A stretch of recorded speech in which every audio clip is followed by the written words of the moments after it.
तेवढंच बोलायचं होतं. पुन्हा पुन्हा तुम्हाला रिटेक करायला लागलं की फिल्म तयार होईल, ती सभेचं हे होईल, राज्यभर जाणार. यासाठी जे ठरवून दिलं होतं तेवढंच आपण बोललोय.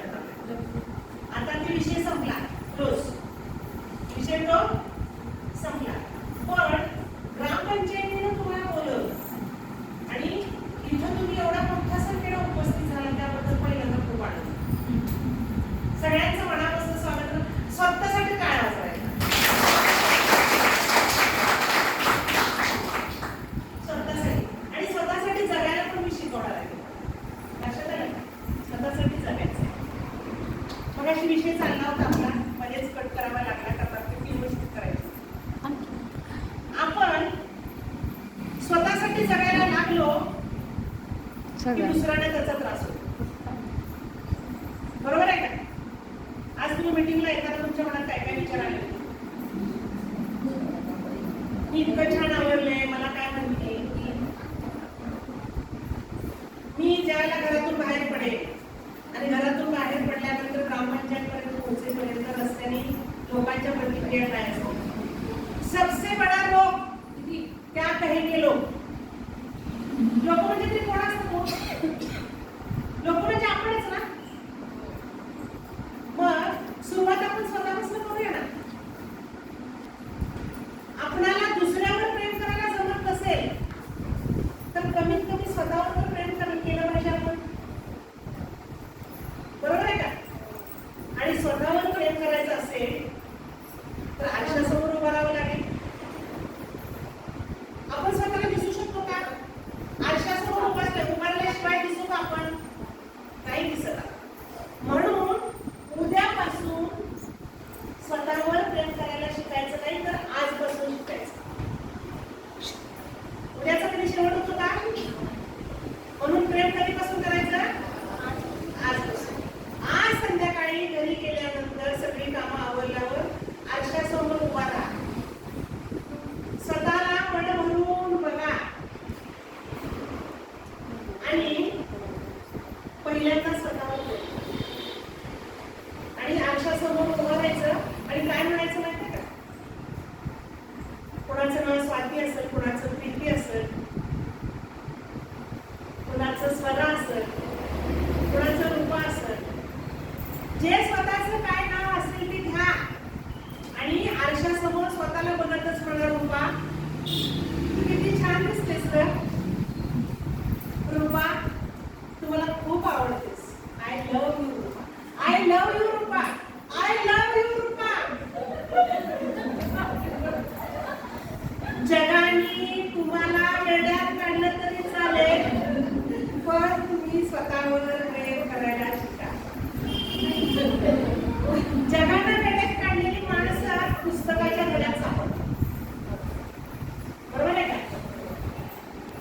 मग आपल्याला कोणी वेडा म्हटलं तरी चालेल पण आपण स्वतःवर प्रेम करायला कमी पडायचं. तर स्वतःवर प्रेम करायचं असेल तर आपण तसं दिसायला पण पाहिजे. बरोबर आहे? सगळेच काय दिपाळी पोळी असू शकतो का? त्यांनी पावडर नाही लावली तर पण द्या चालतंय.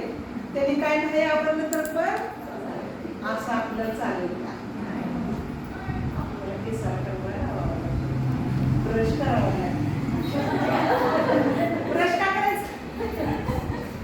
ब्रश काय केलं काय होईल? तोंडाचा मोठ्याने बोला.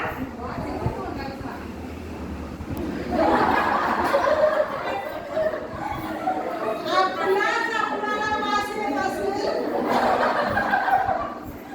आपल्यालाच आपल्यावर प्रेम करावं वाटत नसेल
मेकअप केला, छान आवडलं, ती मीटिंगला चालली होती, तिच्याकडे बघून माझा जळपळाट होत असेल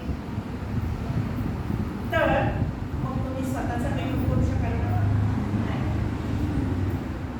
तुमचं काय होतंय? जळपळाट होतोय. का होतं? तर ती छान दिसते. तुझं काय दुखतंय?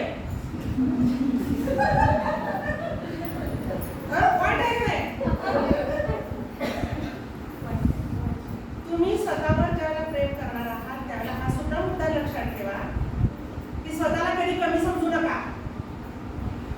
तुम्ही स्वतःला कमी समजू नका.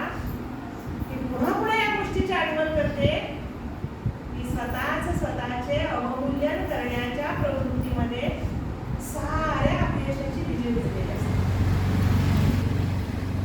कधीही कमी समजायचं नाही. मीच ऐश्वर्या राय, मीच करिश्मा कपूर, मीच माधुरी दीक्षित, स्वतःला आपल्याला काढायचं नाही. तुम्ही स्वतःला ज्यावेळेला सिद्ध कराल त्यावेळेला जग तुम्हाला प्रसिद्ध करेल. मला सांगा, मी विठ्ठलवाडीमध्ये जवळजवळ 7 ते 8 वर्ष येत होते. एवढ्या महिला येत होत्या का? येत नव्हत्या. आता यायला लागलेत का नाही? म्हणजे या महिलांनी स्वतःला सिद्ध केलेलं आहे.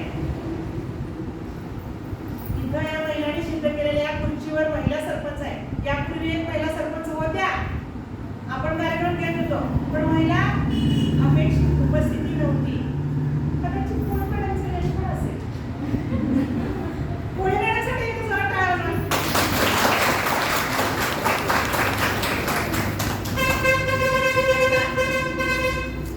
आपल्याला जे काही करायचं आहे त्याची सुरुवात स्वतःपासून करायची.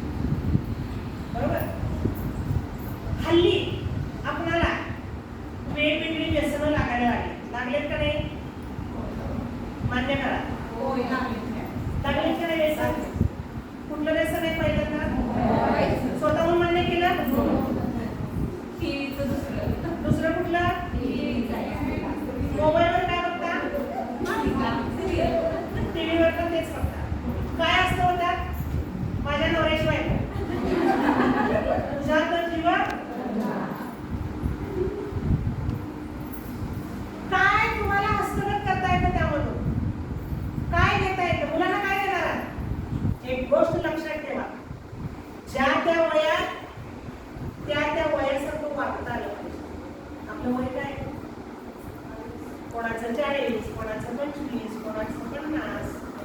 त्या वयात त्या वयासारखं वागता आलं पाहिजे. जर तुमचं वय 40 असेल तर तुमचं मूल 15 वर्षाचं तर असेल, 17 वर्षाचं असू शकतं. बरोबर? त्यांनी तुमचा काय आदर्श घ्यायचा? तुम्ही मुलांना काय सांगता? अभ्यास कर, मोबाईल बघ, टीव्ही बघू नकोस. तुम्ही काय करताय? तुम्ही जेव्हा लहान होता तेव्हा तुमचे वडील बाहेर येत होते.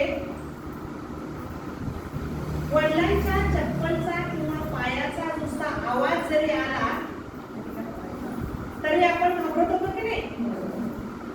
आता तुमचे नवरे घरात आल्यानंतर तुमची मुलं घाबरतात का? याला कारण जबाबदार कोण आहे? नवरा घरात आल्यानंतर, नवरा आल्यावर कमीत कमी टीव्ही पुन्हा उठावं किंवा मोबाईल हातातला खाली ठेवावा, एवढं तर तारतम्य आहे ना? आहे का? मला सांगा, ते आत आले, त्यांना उठून ग्लासभर पाणी द्यावं, कंटाळून आलास का, जाऊन आलास का, त्याला म्हणावं, कब्बर चहा करून द्यावा.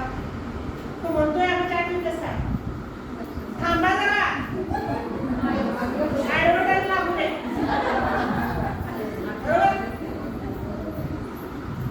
ऍडव्हर्टाईज लागू नये. तो बिचारा आज जातो, फ्रेश होतो, नाईलाज असतो त्याला, आपला पुढे चालू तुला चालू करतो. तुमचे वडील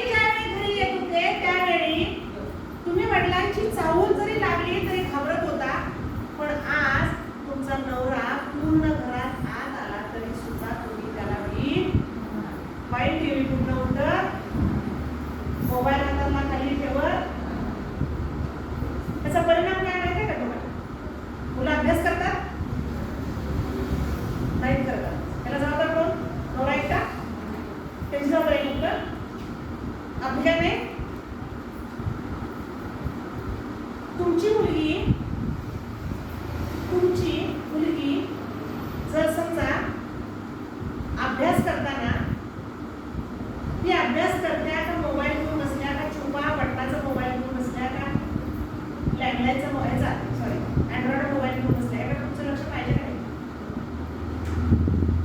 तुमच्या हाताला मोबाईल खाली पडत नाही तर त्या मुलीचे काय उद्योग झाले ते बघणार कोण? बरोबर आहे का मॅडम? त्या मुलीचे काय उद्योग झाले ते कोण बघणार? जबाबदारी कोणाची? कोणावर फिक्स करायची आपण? जबाबदारी कोणाची फिक्स करायची? लक्षात येते? जबाबदारी आपली आहे. आदर्श आयुष्य कसं असतं हे आपण पहिल्यांदा बघितलं आणि म्हणून आजच्या या फिल्म शोच्या निमित्तानं एकत्र आला होता. ही गोष्ट आज इथून घरी जाताना लक्षात ठेवा की घरी गेल्यानंतर आपल्या वयानुसार वापर